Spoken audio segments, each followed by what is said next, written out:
네, 이번 영상은요, 상업용 부동산의 흐름에 대해서 영상을 준비했어요. 그래서, 상업용 부동산 투자하시는 분들에 대해서, 제가 또 오마이빌딩의 대표니까, 상업용 부동산의 전문이잖아요. 그래서, 상업용 부동산이 현재 어떤 분위기가 되는지에 대해서 좀 알려드리려고 영상을 준비했고요. 그리고 향후에 투자를 하려면, 어떤 기준으로 투자를 해야 되는지에 대한 부분도 좀 간략하게 설명을 드리려고 영상을 준비했습니다. 일단, 지금 상권에 따른 양극화가 심해지고 있어요, 지금. 왜냐면, 일단 임대차에 대한 개념을 제가 설명을 드릴게요. 상권이 좋은 곳들. 물론, 부동산, 상업용 부동산에서는요, 이 상권이 가장 중요하잖아요. 상권이 없는 상업용 부동산은 의미가 없어요. 근데 과거에, 한때 신축을 해가지고 막 이렇게 오피스 상권들이 많이 생겼잖아요. 일부 지역들에서. 근데 그것들이 공실이 많이 지금 생기는 이유가 뭐냐면, 상권이 없어서 그렇거든요. 그 오피스란 수요를 떼내면 더 이상 들어올 수요가 없는 거죠. 그래서 그 시장에 따라 가지고 그 당시에는 스타트업이라든지 IT라든지 이런 부분에 대한 부분들이 많아가지고 그런 수요층이 좀 많았단 말이에요. 딱 그 전형적인, 예를 들면 50평에서 70평, 80평 정도의 신축을 했을 때 그 연면적을 쓸 수 있는 그 인원의 구조, 이런 사람들이 많이, 그런 회사의 규모들이 이용할 수 있는 그 소형 오피스 통임대가 수요가 많았단 말이에요. 그래서 인기가 높았던 거고, 그 인기가 많아진 이후에 이런 시장 자체가 무너지고 없어지다, 점점점 축소가 되다 보니까 어때요? 공실이 생기는데, 중요한 건 뭐냐면 공실이 계속 생기는데, 그런 투자를 하시는 분들이 여전히 계세요, 또. 뭘 믿고 하시는지 모르겠지만.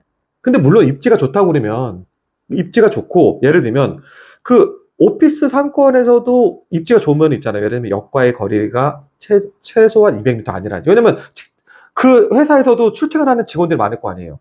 그러면 그 출퇴근에 가장 적합한 거리들이 있잖아요. 최소한에. 그런 거라든지 아니면은 주차가 어느 정도 좀 된다든지 쾌적성이 좋다든지 주변에 인프라가 잘 되어 있어가지고 밥을 먹으러 갈 때라든지 어떤 그런 상권을 이용하기가 아주 용이하다든지 이런 거 장점이 있는 데는 전혀 문제되지 않아요. 제가 말씀드리는 거는 그런 게 아니고 상권적인 부분도 없는데 실질적으로 굉장히 그런 부분 인프라라든지 입지적인 부분에 떨어지는 부분에서 말씀드리는 거예요. 그래서 요즘에는 부동산에서 지금 임차적인 말씀은 양극화가 심해졌어요. 왜냐면 이건 자영업자들하고도 굉장히 밀접한 연관이 있는데, 물론 예전에 비해서는 자영업 경기가 조금 살아나고 있어요. 그러니까 임대차가 조금 좀 좋아지고 있어요. 예전에 공실이 좀 많이 늘었던 것들이 어느 정도 정점에 딱 올랐고, 그 다음 부분은 조금씩 채워진단 말이에요. 근데 어떤 부분부터 채워질까요? 그렇죠. 입지가 좋은 부분부터 채워지는 거예요. 입지가 좋지 않으면 어때요? 안 채워지는 건 똑같은 거예요. 중요한 건 뭐냐면 입지가 좋은 곳들은 임대료가 비싸기 때문에 임차를 못 한다고 하거든요. 왜냐면 같은 임차료인데 이면 삼면하고 그 대로변에 아주 상권 좋은데 주동선을 딱 연결하는 곳에 임차비가 같다고 생각해 보세요. 그 어디가 먼저가 찰까요? 그렇죠. 입지가 좋은 요 주동선 안에 찰 거 아니에요. 그들이 임대차가 안 됐던 이유는 뭐냐면 임대비가 비쌌기 때문에 안 된 거예요. 근데 공실이 길어지다 보고 지금 현재 시장이 안 좋아지다 보니까 그런 상권에 있는 그 공실이 있는 그런 상가들이 임대차비를 조금씩 조정하고 있단 말이에요. 그러니까 어때요? 차는 거죠, 먼저. 예. 그냥 고자세로 가격이 임대차비를 올리는 게 아니고요. 임대차의 현실에 대해서 내역하게 파악을 한 거죠. 그러면 그 이면 삼면에 있던 그 상가들, 상권이 안 좋은 상가들과 그런 상업용 건물도 어떻겠어요? 임대차비를 조정을 해야 되는데 임대차비를 조정을 하더라도 실제적으로 그 라인과 그 상권에 있는 사람들의 임대인들의 경쟁이 너무 치열하다 보니까 이것도 임대차가 잘 안 되는 거예요, 이게.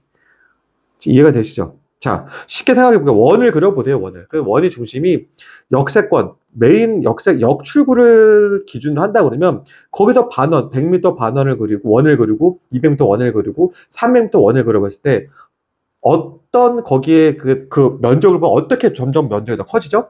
이 반지름이 넓어질수록 점점 면적이 커지죠? 그만큼 내 경쟁자도 많아진다는 거예요. 자, 이 원리를 좀 알아야 돼요, 이 원리를. 그래서 상업용 부동산에서는 지금 상권에 따라서 양극화가 굉장히 심해지고 있고, 두 번째 뭐냐면, 핫플에 대한 부분들 집중화가 된단 말이에요. 근데 그 핫플에 대해서 지금 임차인 수요도 굉장히 좋은데, 이 투자 수요도 굉장히 몰리고 있단 말이에요. 그래서 가격이 막 뛰고 있어요. 근데 여기도 주의할 점 뭐냐면, 우리가 겪어봤잖아요. 가로수길도 그렇고, 그리고 경리단길도 겪어봤을 때, 이게 어느 정도 선에서까지 적정선을 잘 찾는 게 굉장히 중요해요. 그래서 투자 수요는 그냥 막연하게 그냥 성수가 뜨니까 투자하세요. 이렇게 투자하면 절대 안 된다는 거죠. 성수에서도 임대차비가 받을 수 있는, 그러니까 상업용 부동산에서 수익률이 나오지 않으면 의미가 없어요. 적정 수익률이라는 게 있단 말이에요. 수익률 제로 말도 안 된단 말이에요. 그래서 적정 수익률 나와야 되는 평당 땅값이 있단 말이에요. 이게 그걸 맞춰가지고 이걸 건물을 매수해야 된단 말이에요. 그래서 팝업은 현재까지 계속 올라가고 있어요. 지금 성수에 하나서는. 그리고 중소형 사무실은 저가형으로 가고 있어요. 이제 앞으로 지금 뭐 AI 시대가 되면서 이제 큰 대기업들도 있지만 점점 더 축소가 될 거란 말이에요. 그러면 어때요? 중소형 사무실도 인기가 있을 거란 말이에요. 근데 중소형 사무실들은 또 많아요. 이 공급들이 많단 말이에요. 그럼 어때요? 공급들이 경쟁할 거 아니에요. 그래서 이 공급인 경쟁에서 내가 임차를 받으려면 아무래도 임대차비에 대한 경쟁이 있지 않냐. 그래서 신규 투자하는 사람들이 그냥 단순하게 뭐 그냥 건물 산다거나 그냥 상가를 산다고 이런 식으로 접근을 하다 보면 수익률도 안 나고 나중에 탈출구가 없다라는 거죠. 그래서 이런 부분 잘 생각해야 되는 거예요. 그래서 지금 말씀드린 거 정확히 해서 보면 결국 상업용 부동산에서 상권이 좋고 입지가 좋은 곳들의 가치는 계속 오르고 있고 그렇지 않은 곳들은 아직까지 고전되고 있는데 지금 고전을 원하던 그런 건물과 상가들은 던지는 거죠. 지금. 던지는 거죠. 그래서 이걸 투자자라면 그런 건물과 상업용 부동산들을 사는 건 굉장히 좋은데, 그거를 뭐, 예를 들면 저렴한 가격, 예를 들면 저렴하다는 것도 좀 이거를 좀 냉정하게 말하기가 좀 어렵죠. 왜냐면, 뭐 정찰제가 있는 건 아니잖아요, 이게. 그래서 뭐 전에 매도자가 100억 주고 산 게 내가 90억 주고 샀다고 산 게 아니에요. 부동산의 가치는 그렇게 평가되는 게 아니니까. 그 100억 주고 산 게 50억에도 가치가 없다면 그건 가치가 없는 거예요. 50억 싸게 산 게 절대 아니란 말이에요. 그래서 지금 저는 이 영상을 보시는 분들한테 이런 흐름을 말씀드렸잖아요. 양극화가 심해서. 이건 주거용 부동산도 굉장히 양극화가 심해졌잖아요, 지금.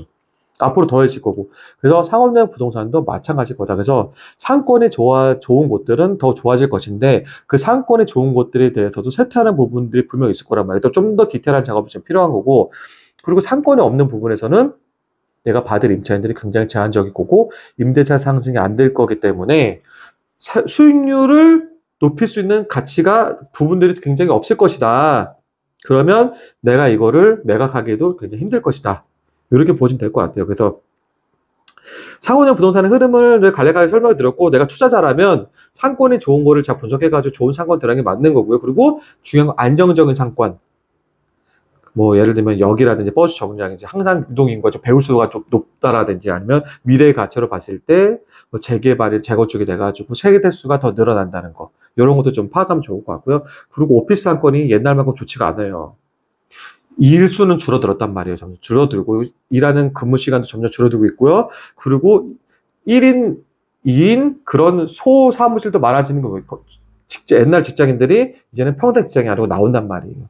그리고 반쪽짜리 상권을 바뀌어버렸다면 회식 문화 없어졌어요. 없어지기 때문에 낮에 사람 바글바글 해가지고 갔는데 막 여기는 상권도 없고 그렇게 판단하면 절대 안 된다는 거죠. 그래서 예전하고 똑같이 생각해서 옛날에는 오피스 상권 되게 좋았거든요. 강력 추천했거든요.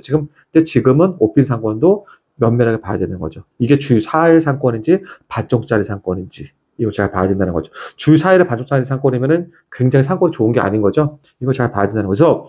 지금은 상업용 부동산을 사는 것도 가격적인 부분에서 지금 많이 오르고 있거든요, 지금. 왜냐면 아파트 규제 때문에 많이 시장에서 진입자들이 많이 생기기도 했었고, 그리고 가격 오르지만 정말 좋은 부동산을 고르는 거는 점점 더 힘들어지고 있고, 앞으로도 더 까다로워질 것이다. 이렇게 생각을 하시면 될 것 같습니다. 이렇게 영상을 좀 마무리하고요. 다음에 상업용 부동산 흐름에 대해서 좀 더 디테일하게 어떤 부동산에 매각이 됐고 어떤 부동산에 대해서 또 이거 매물들이 또 뭐 값싸게 팔리고 또 비싸게 팔렸는지 이런 부분도 제가 디테일하게 좀 설명드리는 기회를 한번 만들어 보도록 하겠습니다. 예, 감사합니다.